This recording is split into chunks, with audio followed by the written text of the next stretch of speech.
It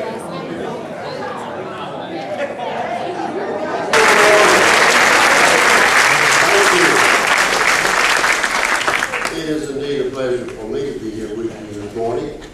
I am excited to see this many here. I'm glad to know that you're as frustrated and as concerned about the direction our country is going in as some of the rest of us are.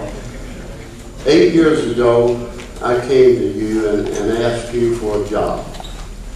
The only thing I had on my resume was years of public service and a promise. I promised you that I would go to Washington, D.C. and respect this office, that I would go to Washington, D.C. and work hard, that I would, to the best of my ability and understanding, vote the way you would vote if you were in Washington.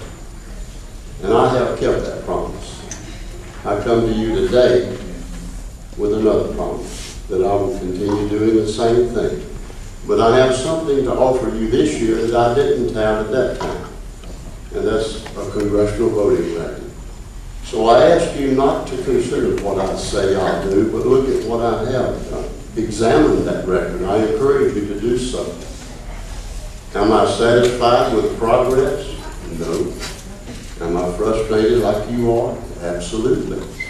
Do I think the government's too big and is spending too much money? Absolutely. My wife and I have 3 children, have 7 grandchildren. I want life to be as good for them as it has been for us. Amen. I love them more than I love life itself.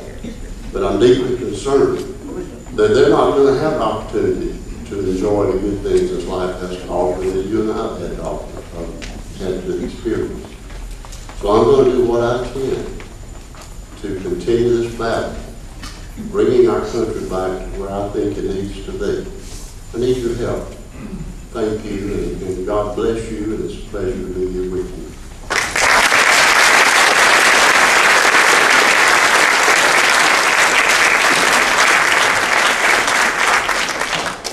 Thank you, Congressman. Question for you. On this questionnaire, we asked you to, what was your definition of marriage? And you answered it was between a man and a woman. Recently, a judge in Boston, a federal judge, overturned the federal ban on gay marriage. And now there's some concern as to whether or not the federal government, under the current administration, is going to appeal that law, that ruling. In your position, if elected, what would you do? What could you do to push the administration to appeal that decision? Not only will I push for the administration to appeal that ruling, I will continue fighting for a constitutional amendment. I have voted for one of the first pieces of legislation that I signed on to as a co-sponsor when I got to Washington 7 years ago was a constitutional amendment. I carry with me at all times a pocket constitution. This is about the 5th or 6th one probably that I've used because I wear them out, reading them as often as I can. I carry in that constitution with me a laminated piece of paper with the names of the soldiers from the 5th Congressional District that had died. Defending this little book. Was at a funeral just this morning, at a funeral last Saturday. This has got to expand now by 2. I hate that.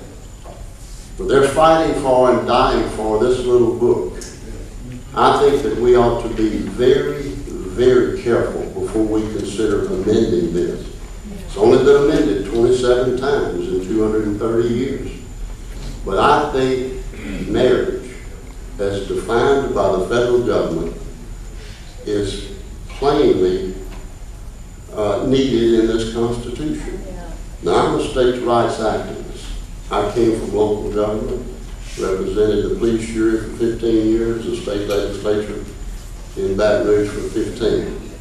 And I think the states ought to have a right, and I don't think the government should be too intrusive. But there are times when we need one law, not 50 different variations of the law. And I think marriage is one of those times that we need a clear definition of what marriage is. And that's a union between one man and one woman.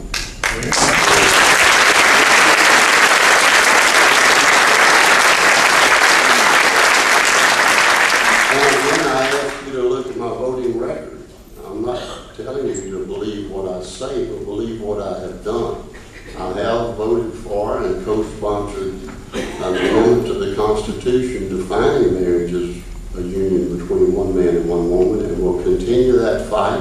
I think it's something that we desperately need. And again, I think we ought to be very cautious about amending the Constitution. But in this case, I think we need one law across this land that is not very hard to understand.